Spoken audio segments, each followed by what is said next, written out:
What's up? Hey, hello, everyone. Wow. So today we are back going to be talking about Survivor South Africa Season 7, Island of Secrets, doing our next little cluster of Survivor South Africa episodes, talking about episodes 5, 6, and 7 today. So my name is Rachel. I'm Alyssa, and we mentioned this at our last podcast, and I think maybe even the podcast before that. But so far, I'm enjoying this season a lot more than season 6. We have not had anyone quit the game, and I feel like that for me just makes this season so much better. Because even though there are people who have medical emergencies, they still don't end up quitting the game. And I personally think it's a lot more interesting when everyone is here to play and everyone is here to win. Yeah, I agree 100%. I am liking season 7 a lot better than, I guess, if we podcast about season 6 also during this very long Survivor US hiatus. And so, yeah, I just have really enjoyed this season so far as well. It's been very interesting. And I think it's a lot better when you're watching Survivor when you're angry about the strategy that's happening versus I feel like in season 6, I was very angry about people not having any strategy. Yeah, and I feel like some of the strategy in this season is a little dirty, but at least it's not like I'm just gonna sit down and die. Yo, So yeah, I love the drama that's happening. I was like, yes, let's backstab these people. Let's go. I love the drama. yeah, I think it's really interesting when it's like the show doesn't have to try to make it dramatic, and it's just like the players are just doing so much. Yeah, so we were going to start with episode 5. I thought it was interesting. I noticed that the intro changes. Like it changed when the tribe swap happened. And then in this cluster in episode 7, we also see a new tribe swap happen. And the little intro segment thing video that introduces all the characters, it changes each time. And I noticed like after Tanya gets voted out in this cluster, she was deleted off of the intro segment. I was like, dang, okay, that's interesting that they re-edit that every single episode to cut the person out that was just voted out of the game. Yeah, I totally didn't even realize that happened. So good eye. I guess it probably isn't that difficult because their clips are kind of spliced together anyway, so it's probably just a matter of popping out the one of the person who left. But wow, I didn't even notice that. Oh yeah. Now in the next cluster, Alyssa, check it out. But I do wonder, I don't pay that much attention. I do wonder if like the clips that they're using, because they usually use like 2 separate clips of like, oh, a challenge or like them smiling or screaming or doing something cool. Like if it's still from the beginning, because usually when you have a intro segment, which in the US we just don't have intro segments anymore, so it's cool to see the other survivors having the intro segment, but they would usually have little clips from like the first episode or the second episode, so you can't really tell how far people are getting into the game. So I wonder if they are reusing those same like episode 1, episode 2 clips, or if they're actually changing the clips like each time they're changing the intro.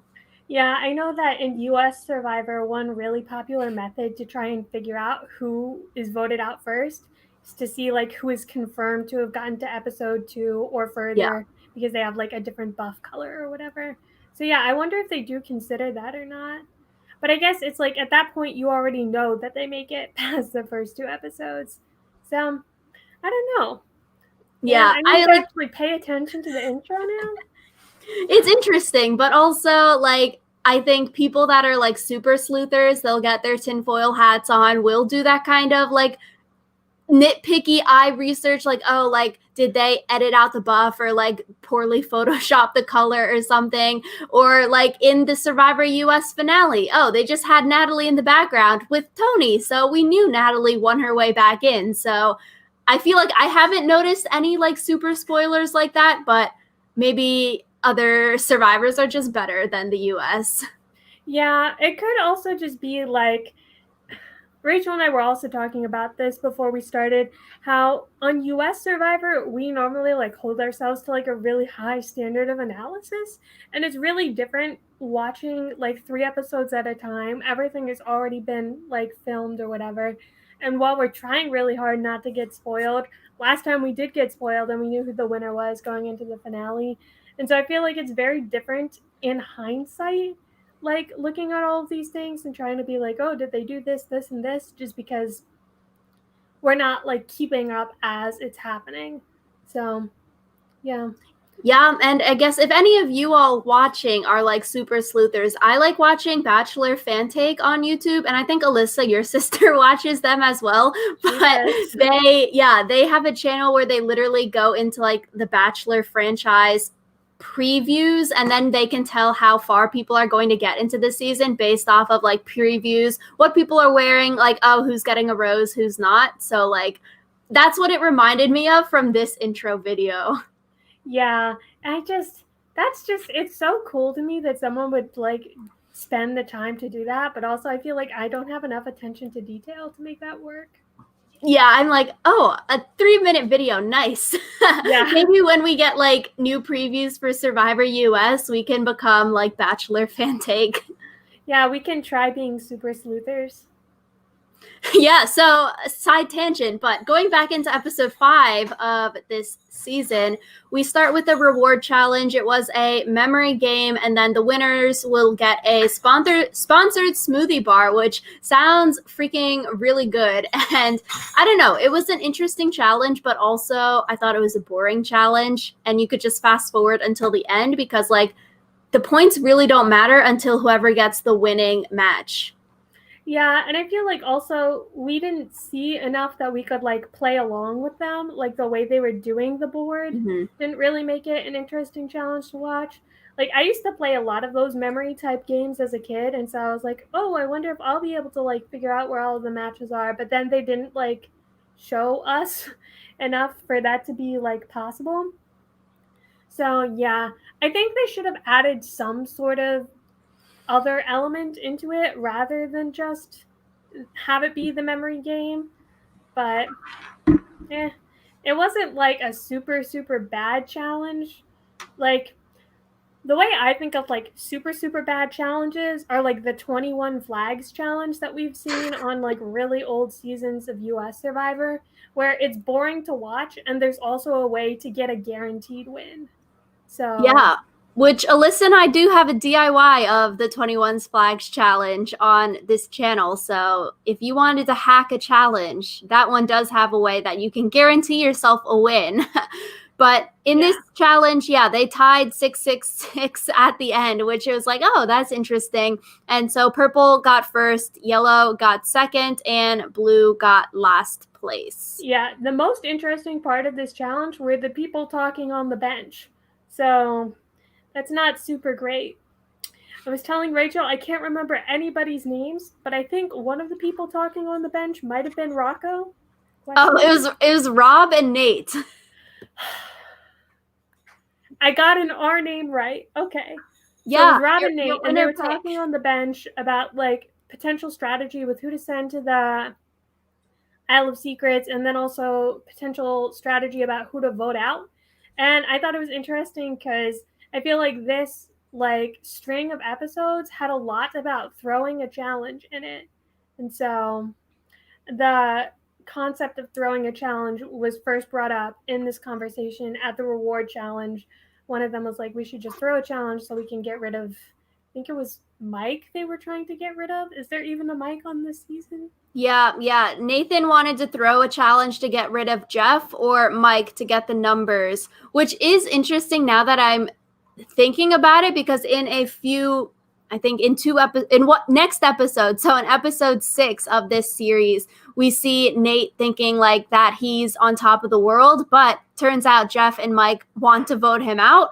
So I think, I really like this conversation on the sit-out bench. It was sort of like last season where we sort of got to see people talk on the sit-out bench, which in US Survivor, I don't really think that we see too often. So it was cool how Rob and Nate, since they are in that Amigos alliance, were able to finagle their way to be able to sit on the sit-out bench together. Like, dang, I thought that was some cool strategy. There was a lot of cool strategy with the sit-out bench usage. I think We might talk about this later, but when they did try to throw the challenge, they also talked about like who they were going to put on the sit out bench specifically so they were able to throw the challenge they wanted to throw.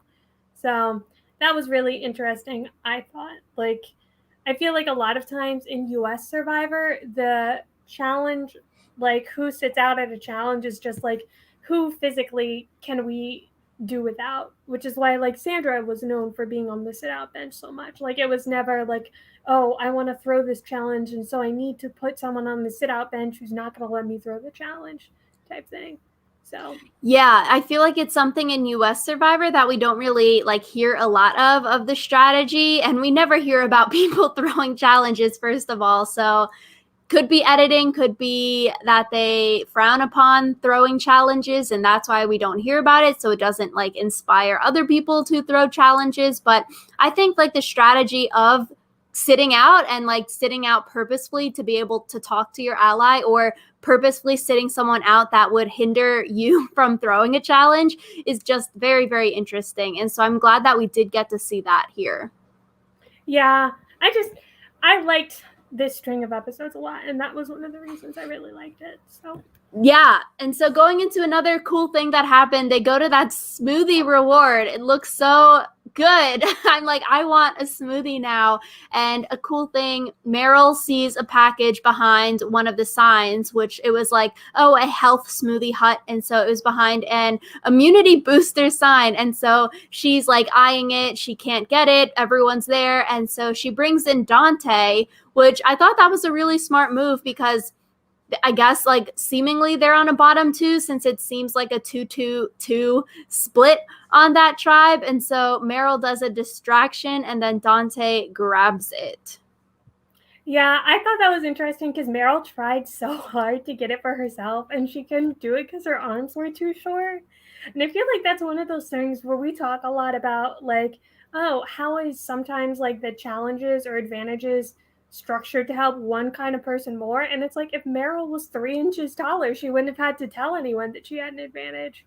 So her distraction though was so dumb. She was like, how many islands are out there? 3? I was like, oh.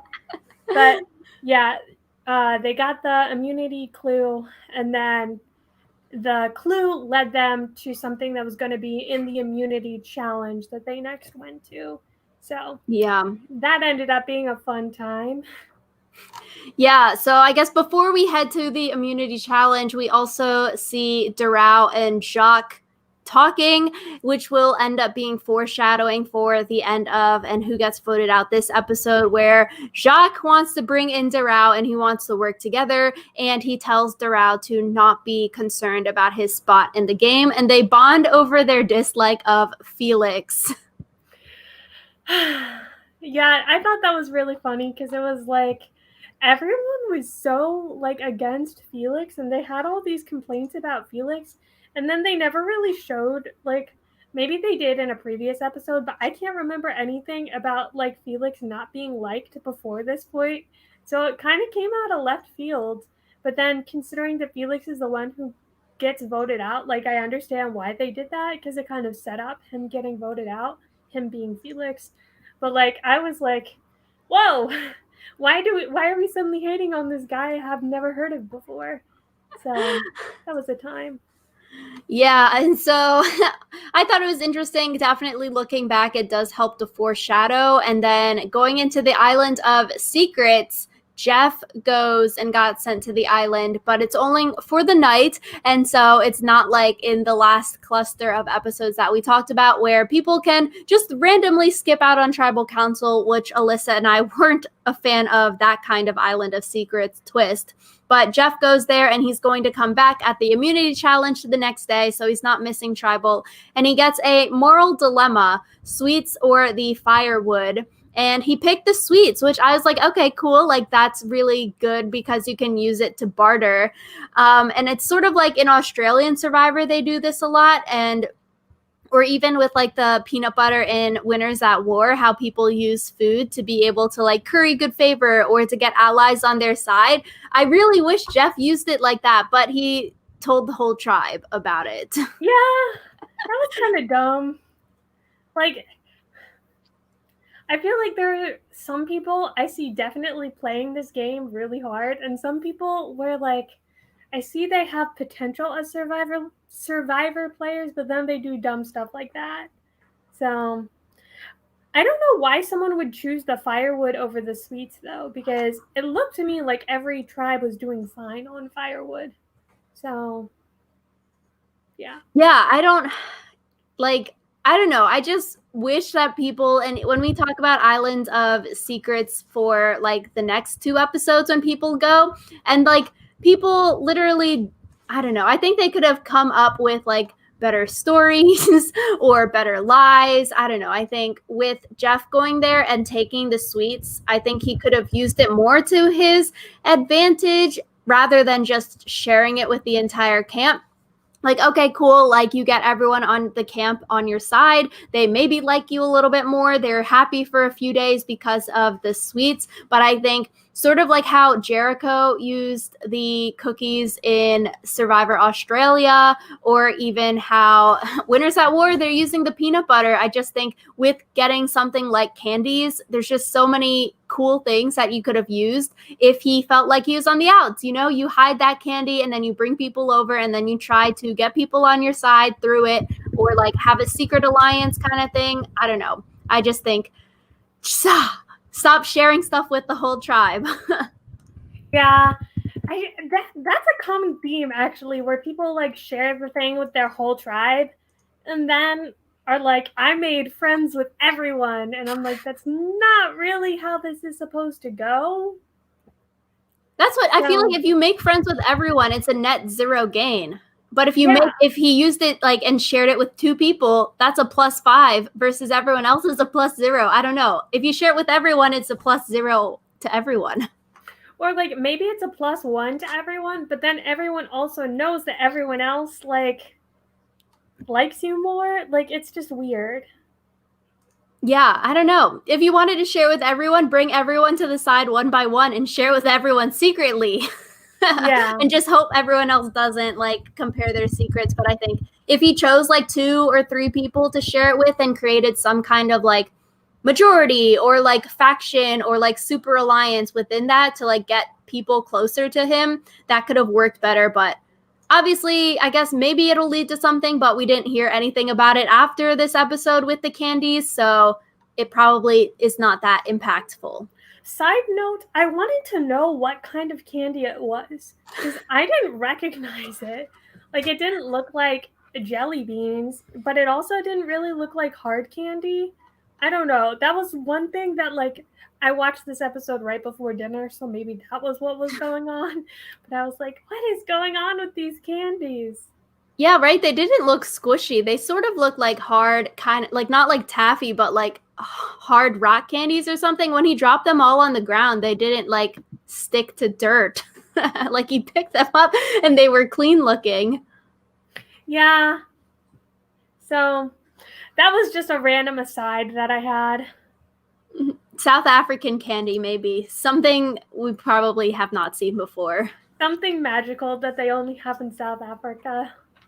That's why he had to share it with everyone. Just would have been too rude to keep it to himself. Unlike cookies or peanut butter, special candies. So we go into the Blue Tribe, which Alyssa alluded to, where Nathan talks with Steffi, who is also in the Amigos Alliance, to throw the upcoming immunity challenge so that they can vote out Maba. Steffi is thinking that Nathan is super paranoid and Steffi does not want to throw challenges. I mean, he was right, because Steffi was like, I won't throw a challenge. But like, I feel like every time challenge throwing comes up, we have this same discussion about how challenge throwing is not a good thing. So I don't think we really need to rehash it here, but I was just like, guys. I think, I don't know, it would sort of honestly backfire also, because I feel like in episode 6, we hear everyone talking about Nathan, saying that they would want to vote him out. So honestly, I was like, it'd be sort of funny. He gets himself voted out by throwing the challenge, because we love that kind of karma. Yeah, I do enjoy Survivor karma, but I don't know. This challenge ended up being a hot holy mess because it took them like 30 years to do a slide puzzle. I was like, Yo, what is going on? literally, I thought like when Maba was stuck in the water and she couldn't get onto the A-frame to climb up, I was like, okay, like Nathan's gonna get his wish. He doesn't even have to throw anything because like their tribe is so far behind because everyone else was like already starting the puzzle when Nathan was the last person swimming in. And I was like, oh dang, okay, like they caught up. And then literally, like Alyssa was saying, it was an hour and 45 minutes that this puzzle kept on going. It was just sort of really funny. Like Nathan is probably thinking, WTF, I'm trying to throw this, but Yellow Tribe and Jacques on the puzzle was also like just so bad that Nathan ended up having to win it for his tribe because it just like 2 hours on this puzzle. Like, what the heck? Yeah, what the heck? I think it's one of those things where slide puzzles, if you don't know how they work and you don't know like the trick of them, they're really difficult. We also have a video about slide puzzles on our channel, funnily enough.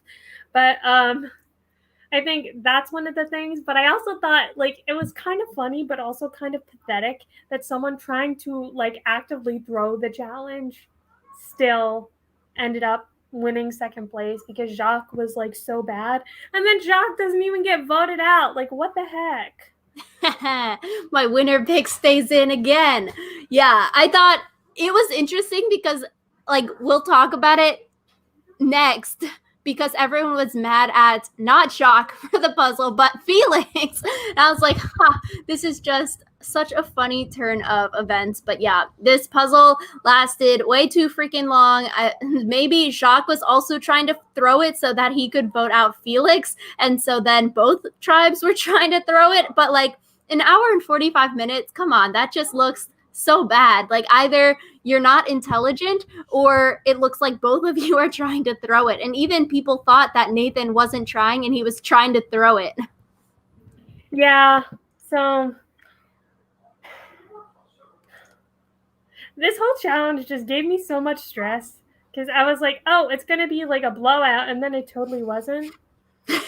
But anyways, Meryl and Dante's idol was hidden on the like underside of the, what do you even call it? The puzzle table, I guess. But as Meryl is getting it, someone from one of the other tribes saw her get it, and that was a time because I feel like people get so focused on like their own tribe not seeing them that they then don't realize that there are other tribes who also are keeping tabs on what they're doing. And the stupidest part about this all is that Meryl goes through all this trouble, gets this idol, and then tells everyone that she has it. And I'm like, I forget who, but someone was like, this is a really bad idea. And I was like, yes, you were right. This is a really bad idea. So yeah, like I don't know, because like it was like you had to bend down to get it to like it's like super obvious kind of thing. I was like, I don't know, maybe because it was an hour and 45-minute long challenge, she got bored and she was like, okay, I guess I gotta do it now because like, or like, you know, I don't know, but it's like that tribe was right next to the people on the sit out bench, and that's who Dante says saw Meryl grab it. So like she just wasn't looking behind her, I guess, because maybe she was just looking at the other tribe. So she didn't notice that, you know, like people were sitting behind her and could see her. But yeah, it's another case of people liking to share their advantages with everyone else on the tribe, which because people saw, you know, I guess it's a lose-lose situation. There's not really much that you can do because people saw that you grabbed something. So either people think that you're sketchy if you don't share it, but I don't know. Now, if you do share it, still, you also have a bigger target because now everyone knows that you have an idol. It might even be better to not share it and leave people guessing and just be sketchy that way. I think either way, you have a target on your back. Yeah, either way, like it seems. At what point do you just like chuck the idol into the ocean or whatever? It's just like that's another thing we're gonna have to talk about. But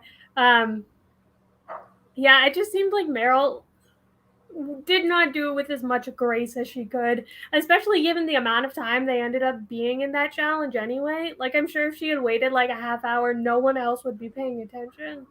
So Yeah, maybe similar to the Smoothie Hut reward, she needed Dante to grab it for her with those long arms, and then it maybe would have looked less suspicious.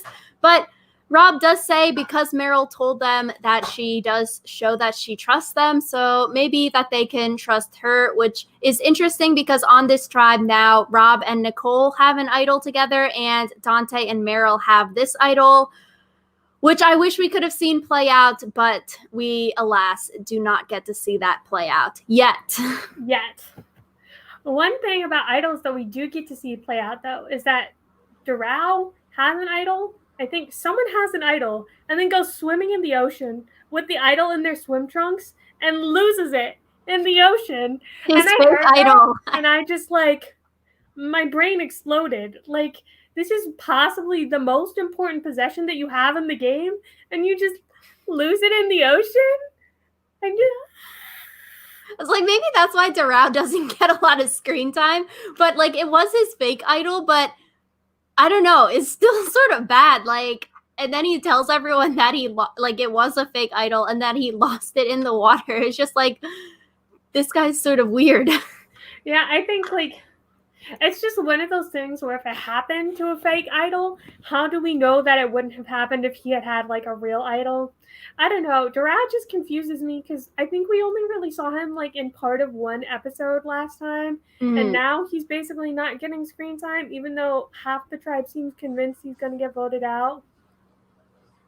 Yeah, Doral is sort of like Rocco and Tanya. They're just like sort of like really interesting characters.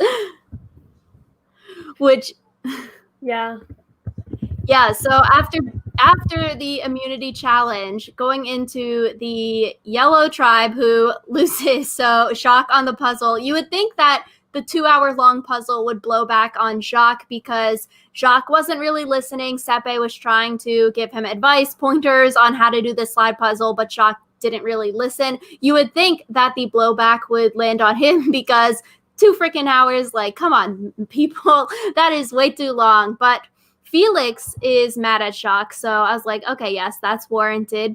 But everyone else is mad at Felix because even though Jacques wasn't listening to her, they were all mad at Felix because of Felix fighting in front of all of the tribes. And so Sepe and Tanya say that Felix needs to go because of that, saying Felix isn't loyal.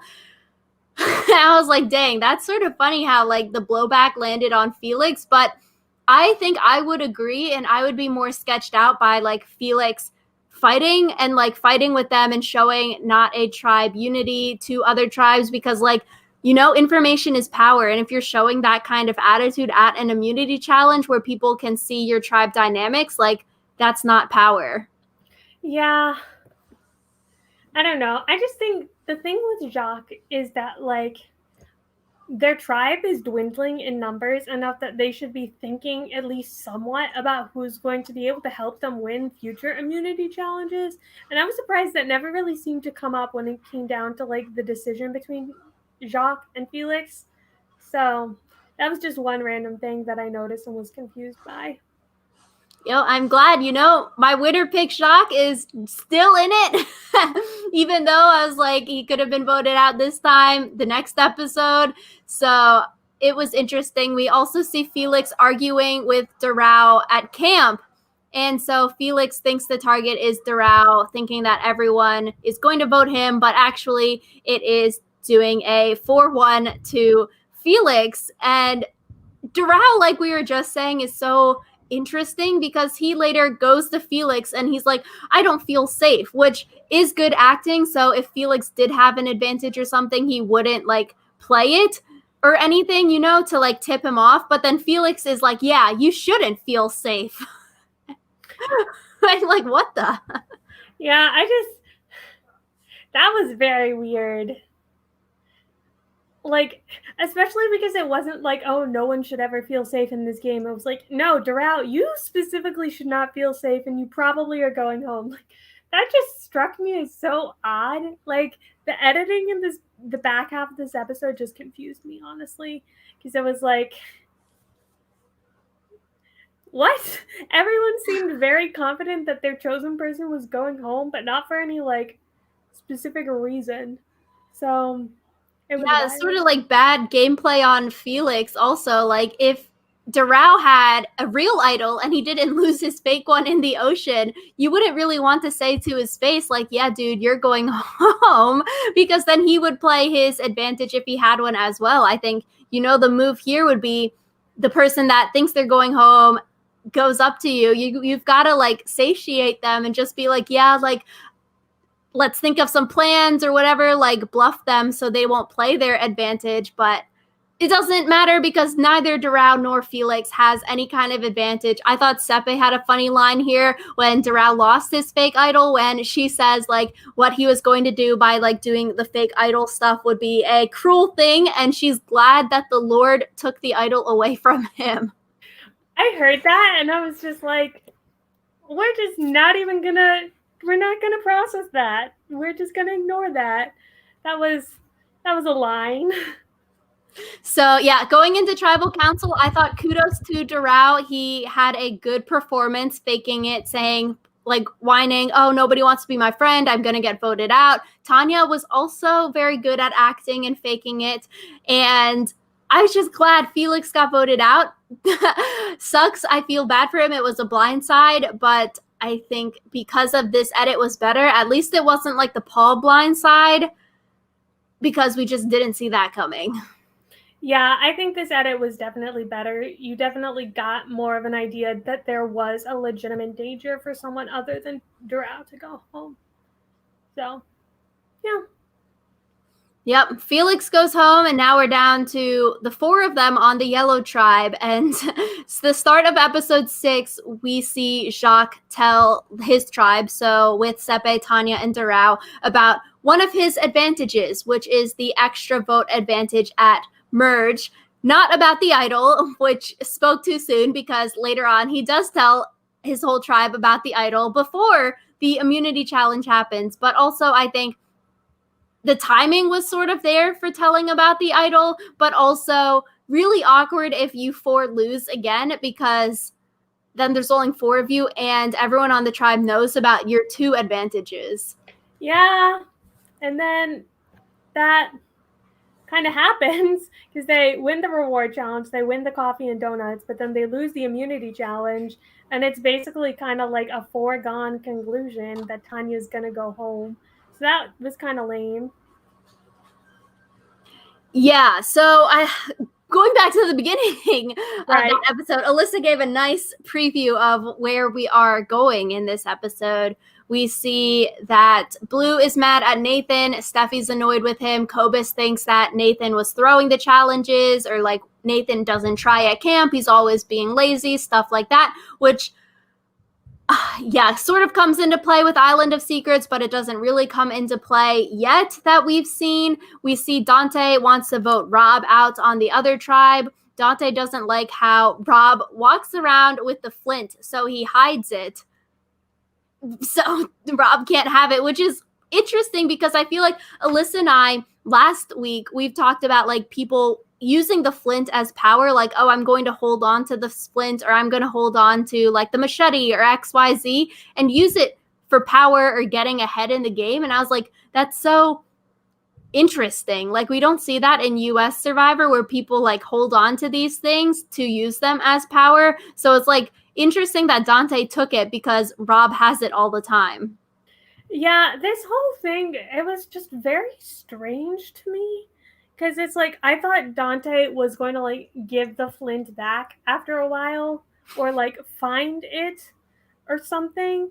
But it was like, no, he just hit the flint and the whole tribe was without fire.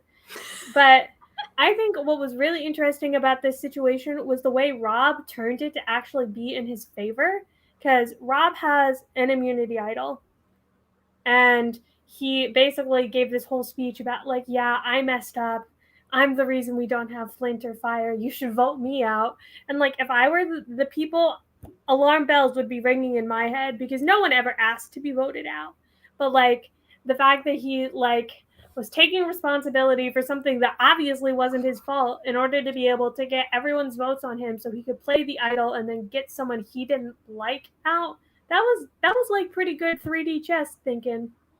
Yeah, I agree. I thought that would be so interesting to see. Like, I really wish this tribe, so Rob's tribe or the other tribe with Nathan on it, would have went to tribal council before another tribe swap happened, rather than Yellow going to tribe swap or to tribal again. Because like the Nathan arc of Nathan being like useless at camp, that would have been really interesting. And then the Rob thing with like him actually having an idol, but Dante was the one who stole the flint, and now Rob is taking the blame for it. Like, Rob says that he wanted to use his idol by getting the votes piled on him to vote Dante out. So it would have just been so funny to see that if Dante's plan to steal the flint backfired, and then he actually got voted out because he stole the flint, which allowed Rob to get the votes put on him. It just would have been so good. I really wish another tribe went to tribal council. Yeah, that would have been So we go into a reward challenge. It's a catapult, and you catch balls in nets, and you win the coffee and donuts, like Alyssa said. I don't know, this was sort of like another boring challenge because they shoot one at a time, the little slingshot catapult. But I feel like in US Survivor, when we've seen this kind of challenge, like the 2 or 3 tribes all are shooting at the same time.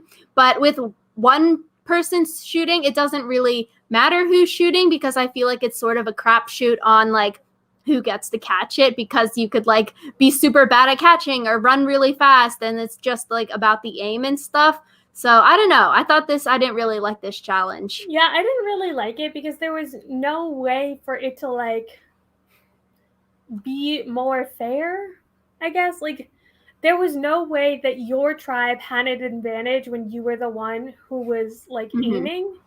So it's like, yeah, it just seemed kind of like a crapshoot and not like anything actually strategic was happening.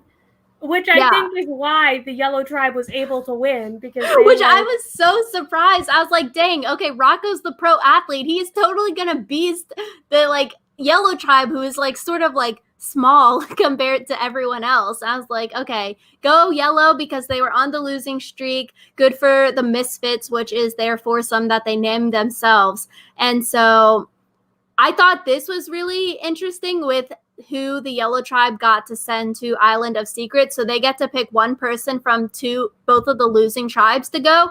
And so Sepe has her say, which is something to note because she gets her way in that. And so she gets to send Nicole and Nathan, 2 people in her Amigos Alliance there. And I thought that strategy was really good, because she is sending like the leaders, the people with power, and her former or current allies there. And I thought it was a really good play for Sepe. And then by association, I guess, if she actually likes Jacques and Doral. Yeah, and I think also a good thing about that is sending 2 of her alliance members means that if they need to lie, they can like coordinate a lie rather than, you know, both going back to their tribes and basically mucking it all up because they didn't have their stories straight. So I'm still not super big on the whole Island of Secrets thing, but I think it's more interesting than like Survivor's Island of the Idols, because it does seem like there's more strategy going into who is sent or not sent. Because not random. Ghost Island, where they like randomly drew names basically every time, that was sucky. Yeah, so I think like Sepe getting her way here, that shows that she has a lot of sway, and she's smart, knowing to send 2 people who have power there. Like, that's really good. So I thought this Island of Secrets was really interesting. They go there, and so obviously Nicole and Nathan really like each other. They trust each other a lot. We see Nathan say that Nicole is the only other person he trusts 100% besides Rob. So that's really telling. And so they get 2 parts of an hidden immunity idol. And then you combine the idol to have a whole idol. And I was like, dang, the Amigos have 2 idols now, one with Nicole and Nathan, and Rob has an idol. So, like, they've got a lot of power, but it would have been interesting if, like, 2 people that weren't aligned went there and they had to share this idol. Yeah, that would have been...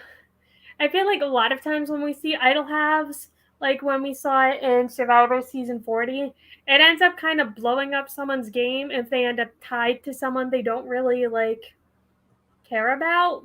Because then it's like, well, basically, you're either never going to get to use the idol, or you're going to have to use the idol in a way that doesn't really benefit you in the long run. So it was good that they were 2 alliance members, and hopefully they do get to use the 2 halves of the idol. So Yeah, Nathan gives Nicole the idol to keep, which I thought it would have been so funny because before we see the Island of Secrets segment, everyone is saying that they don't like Nathan on his original tribe, but Nathan is like, oh, I feel so safe, Nicole, so I'm going to give this to you because you might be on the bottom of your own tribe kind of thing. I just like, dang, I wish Nathan's tribe went to tribal council, then he got voted out after he gave Nicole the idol to keep. That would have been just so funny. And I love that kind of like chaotic drama there. But on that tribe now, Nicole, Rob, and the Dante Meryl duo have idols on that tribe. So like 3 out of 5, 6 people. So that would have been interesting to see at a tribal council as well. But unfortunately for us, we don't get to see that before the tribe swap. yeah, that would have been advantage Geddon, but it would have been advantage Geddon much earlier in the season than we're used to seeing. So I think it would have been at least a little bit more interesting. But like we said, the yellow tribe is the one that ends up going to tribal council. They end up voting out Tanya because they think she's going to get voted out once the merge comes anyway. And so they're like, let's vote her out now, and then we'll at least have the 3 of us at the merge. And so that was, I think, some poor logic, but it's fine. I liked their logic. I was gonna be so mad if they voted Jacques out here. I was like, that would be a stupid move. I felt like it was good for Tanya to not just lay down and die. I think her picking Jacques was like maybe not the best because it doesn't make sense because Jacques has an idol and he has another advantage. And all 3 of you know that he has other things up his sleeve. I guess it makes sense because you're like, okay, Jacques is going to win the game. Jacques has these advantages, so we need to vote him out. But I think like for Sepe and Doral, it makes sense to keep Jacques at this point in time because you're thinking a tribe swap or the merge is going to happen soon. Would you rather have Tanya on your side, who I think Tanya would become like a perfect goat come the merge. She'd be someone that you'd want to like bring along to the end, but Jacques would be a shield because people think that he's sketchy and he's already found one idol that people know of and they know that he can find other idols. And so I think it would be stupid for them to make Jacques flush his idol here, or it'd be stupid of them to vote Jacques out at this point when he has 2 advantages, because I feel like, would you rather have 2 advantages on your side of the numbers, or would you rather have them out of the game? And I think come merge, out of the game is probably more important, but going into merge and these players keep on talking about how a war is coming up, the battle lines, they're going to start fighting the 2 opposing sides. I think you'd rather have those 2 advantages on your side rather than going into merge with like 0 advantages. I don't know, because it's one of those things where Jacques could be a shield and he also could be like the first person who gets voted out post-merge and then takes both of his advantages with him anyways. And so I think it's like the idea... Personally, I think Tanya is a safer choice because even though she doesn't have advantages, she's also not enough of a threat to get eyes on you the way that Jacques might be. So it's like, if you can keep one of your numbers for longer, that's better for you. So, I don't know. I understand the argument both ways. I personally think it would have been interesting if they had kept Tanya, but meh. We're on. Okay, yeah, I can also see the argument both ways. I think me and you are on the opposite sides where you would keep Tanya and vote Jacques. I think if I were in that position, I would keep Jacques and vote out Tanya here for the reasons I was saying. I just thought Tanya spilling the beans at Tribal Council, like, kudos for a last-ditch effort, I think. But I don't know why you would tell Jacques that you're going to vote him out, and she talked to the others about voting him out at the Tribal Council where you could spook him into playing the idol and then you would still be going home. So I don't like Tanya doing that at Tribal didn't really make sense because if you actually wanted to vote Jacques out, it would have to be a blind side. It doesn't really make sense to say that you're going to vote him and that the other two people are going to vote him because then you're still going home. Yeah. The whole thing didn't make much sense, but it's fine. That ends up being the end of the Yellow Tribe, though, because they get a tree mail. Everyone. Or actually, the Island of Secrets lie I wanted to talk about super quickly. Yes, because I thought I don't know. I don't know. Like Nicole and Nathan both go back. At least they had their story straight because I was like, okay, if they're in the same alliance and they don't have their story straight, like something is wrong with them. So they have their story straight and they say that they had the choice of getting a phone call from home or getting half an idol, but the other half is like hidden on their beach so that they don't have it. And I thought it was just way too over the top. Yeah, I think one of the things about lying that I feel like survivors don't quite understand is that a lie that is simple is a lot more effective than a lie that is like overly complicated. Like the whole thing about how Nate got to talk to his dying dad or whatever, like that was too much. It was too much. I had enough. Yeah, Nicole crying so much too about like, I'm so sorry. I took the clue for the idol and I have half an idol now. I'm such a bad person. I didn't take the phone call. But I don't know why you would say that you have half an idol. Like, why couldn't you come up with a lie where there was no hidden immunity idol or like, you know, I don't know why you would tell people you have half an idol. That makes no sense. I also don't understand why she said like a phone call and not like a letter or something. Because I guess maybe things are different on Survivor South Africa, but I feel like every time on Survivor US, there's been like a talk to people from home thing. It's always been a letter and never a phone call. And so that would have set off alarm bells for me.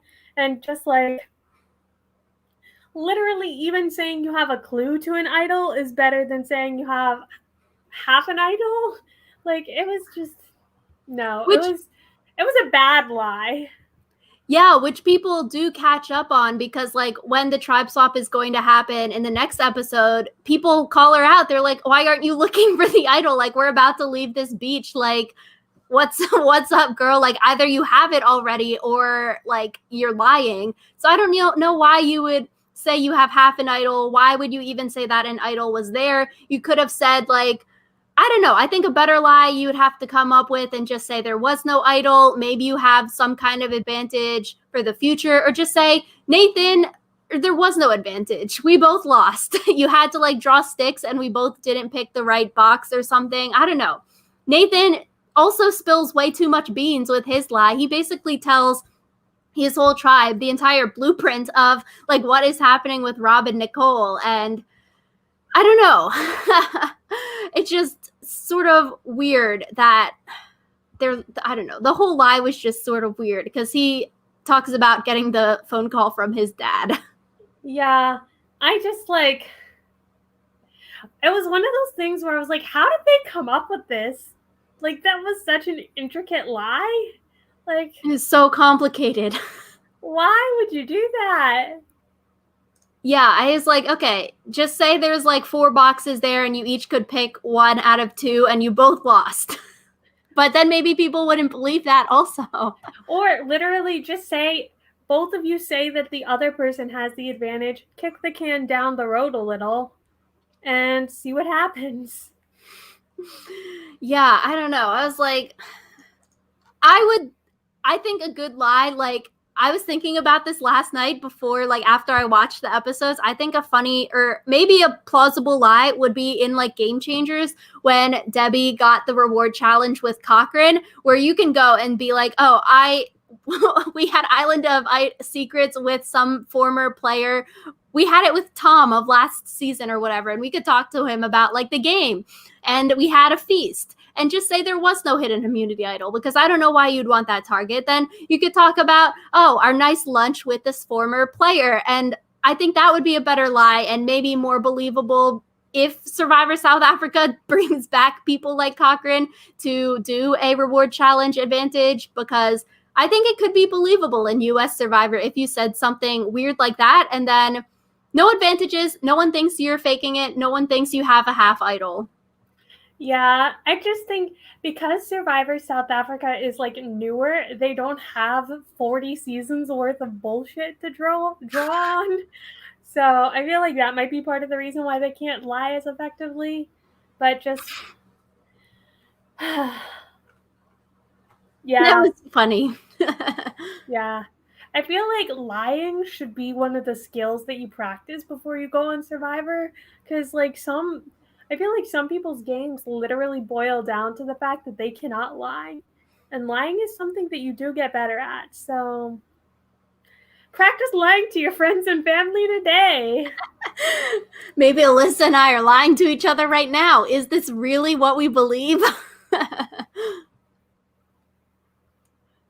So going into episode 7 now, finally, we do see the tribe swap happen because there are 15 people left. It's 7-7, and one person is the odd person out. Steffi is that person, and she gets to go to Island of Idols. Similar to the US version where we've seen this kind of stuff happen, Steffi will replace the person that gets voted out on the losing tribe when they go to the tribal council once they lost immunity. So Blue tribe is Jeff, Dante, Nathan, Nicole, Meryl, Doral, and Maba. Purple tribe is Jacques, Sepe, Cobus, Rob, Rocco, Letitia, and Mike. Yeah, and honestly, my favorite part of this whole episode was the way that they found out they were part of a new tribe, because it was just so much pizzazz where they like dunked their hands into paint. Just Survivor US wish it could do that. Yeah, I thought it was pretty cool, and people like did it proud on their face. I don't know, it'd be funny if someone did something weird, like stuck their foot in there or like dunked their whole head in. Yeah. Jacques got his stuff in his hair. I was like, that's a pain in the butt to wash out. No. Yeah. So Steffi leaves. They do the challenge. This challenge was interesting, but I don't think I would want to see it again just because it was kind of boring to watch. Because it was like they had a ball that they needed to pass from one end to the other, and it's basically like they all got a small section of an obstacle course, and the whole thing was like you're supposed to be able to work together. But like personally, I would be annoyed if I was one of the people at like the beginning of the line, because they have to do so much more work. Because every time the ball drops, it goes back to the beginning. So it's like the person who is at the beginning has to do it every single time, whereas like the person at the end might just have to do their part of the obstacle course 3 times. So like, I don't know how they chose who was in what position, because I don't think that Nico said they drew for spots, but like, yeah, I thought it was interesting because of the strategy of like who goes where. So you would like stick your weaker person on like the easier obstacle course parts. But I think I'm opposite of you with like, I thought the beginner parts were easier than the harder parts, because I feel like I would want to be on the beginner, like the earlier part of the obstacle course, because once you're like the last person doing that hero finisher role, like I feel like it's so much more pressure than if you drop it on the last thing and then make everyone have to go back over and do it again. People might be pissed off at you. Like if you just suck so much that you can't get the ball through your obstacle course part, like people would probably blame you a lot. So I personally felt looking at the like course obstacles that like the 3 beginning spots looked easier than like the ender spots looked a lot harder to me. I don't know. I think the very last one I think is easier because everyone in the middle has to transfer the ball once, like they have to receive the ball and then give away the ball. And I felt like those were the parts of the obstacle course that were the hardest, because it's like you both have to be really in sync in order for it to work. I don't know, though. It wasn't that fun to watch because it was just like watching people's hands. So yeah, purple wins, which is the Jacques tribe. And so blue loses, and you win everything won by one of the tribes before, which is wild. So that's like a jackpot win. Island of Secrets. Yeah, Steffi just like goes there to hang out, but she does get to come back for the immunity challenge to see which tribe lost, which I sort of wish it wasn't the case, and she sort of had to wait till tribal council or like the day after tribal to find out. But I don't know, going and everyone learning that Steffi would be joining the losing tribe, I guess is better for strategy, because then the losing tribe can like vote out Rob because they know Rob and Steffi are close, or they can use it to their advantage and make Steffi their number.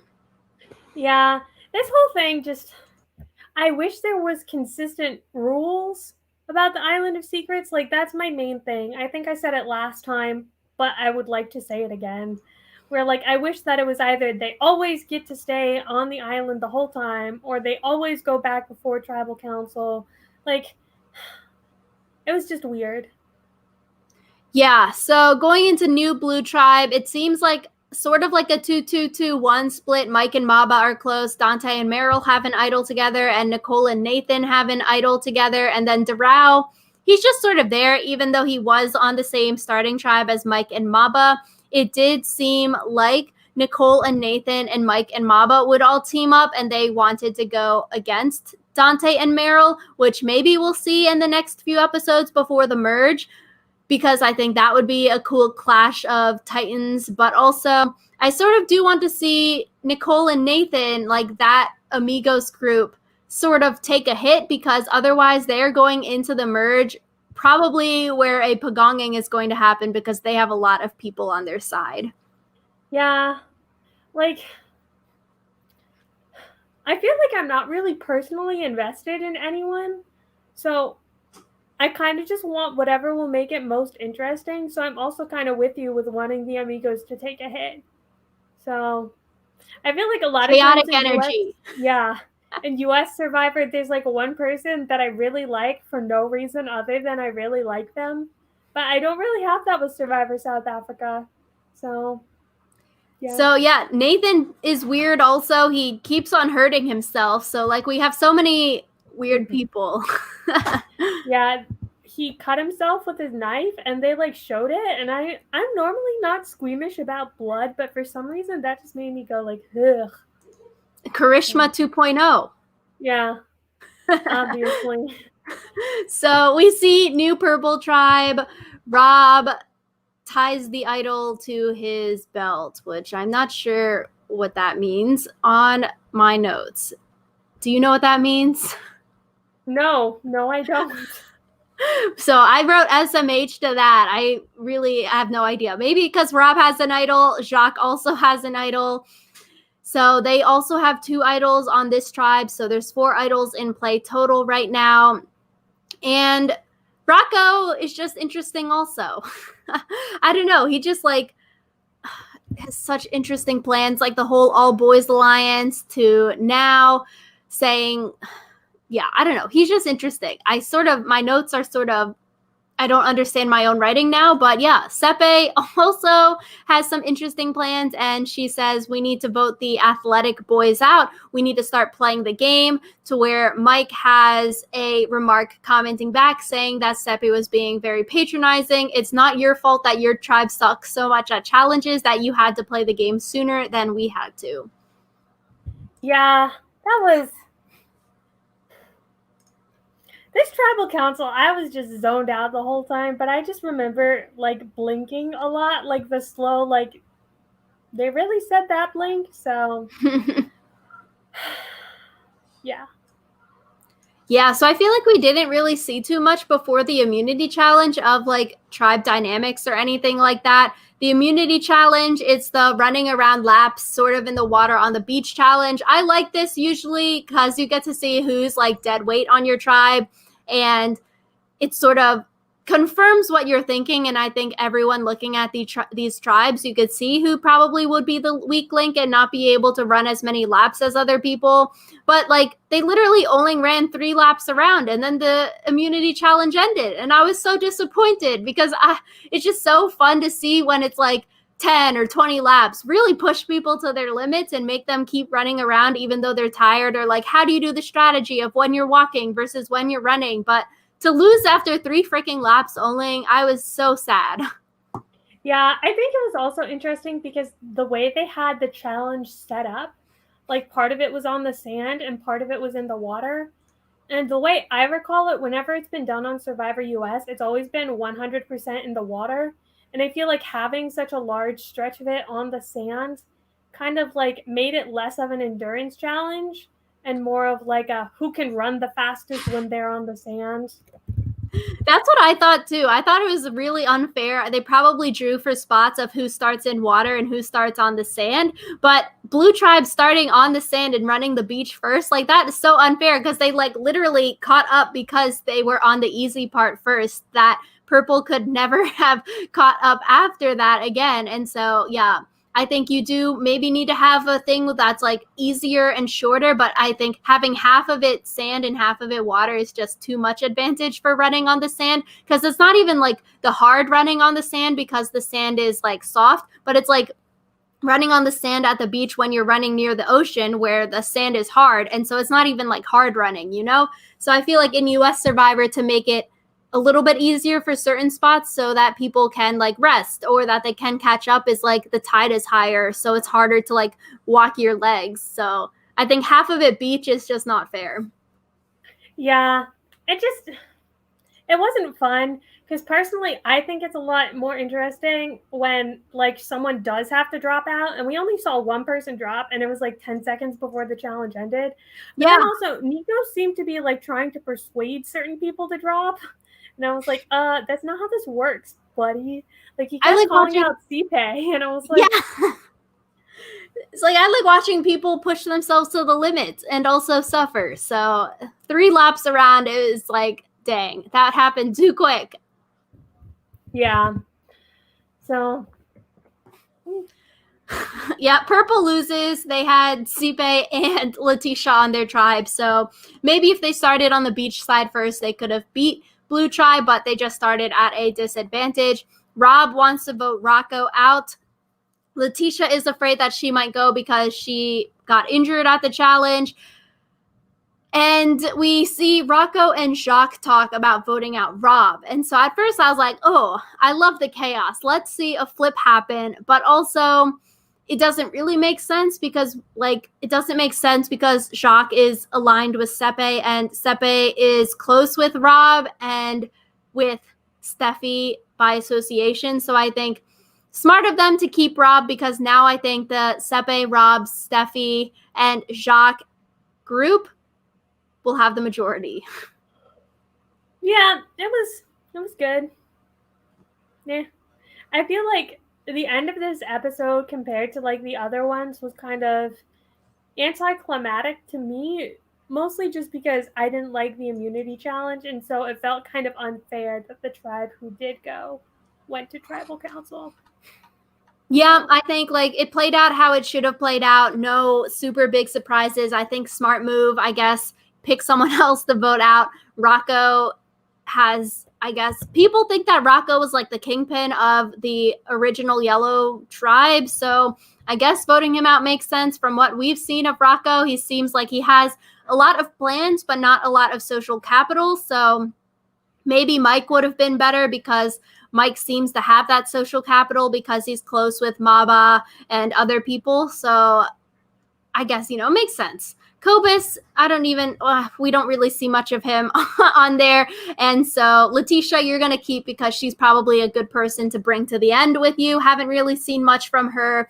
And so now Jacques, Sepe, Rob, and Steffi will have 4. And Cobus, Letitia, and Mike could be in the minority coming up next week. Yeah, I'm interested to see how all of this plays out, especially because the tribes seem pretty even to me, like physicality wise. So yeah, it's not like there's some tribes where you tribe swap and you're like, oh, this one tribe is super screwed. So I'm also interested to see how long they stay on these tribes before they end up going to the merge, just because it seems kind of like they shouldn't be on separate tribes for very long unless they're doing a smaller than normal merge. So Yeah, I guess US standards, 1 or 2 tribes, because they're at 14 right now. But I feel like in season 6 Survivor South Africa, they merged really late. So maybe it's a small merge. Yeah, maybe. I don't know. But yeah, I am very excited to keep watching episodes this season. Super exciting. I'm thoroughly enjoying this season so far. Throughout these next few weeks, Alyssa and I will be talking all about Survivor South Africa Season 7. Next week, we will talk about episodes 8, 9, and 10. So we will have linked down below. If you do want to follow along with us and watch these episodes, definitely check out that link. Yep, and we'll see you guys next week with more Survivor.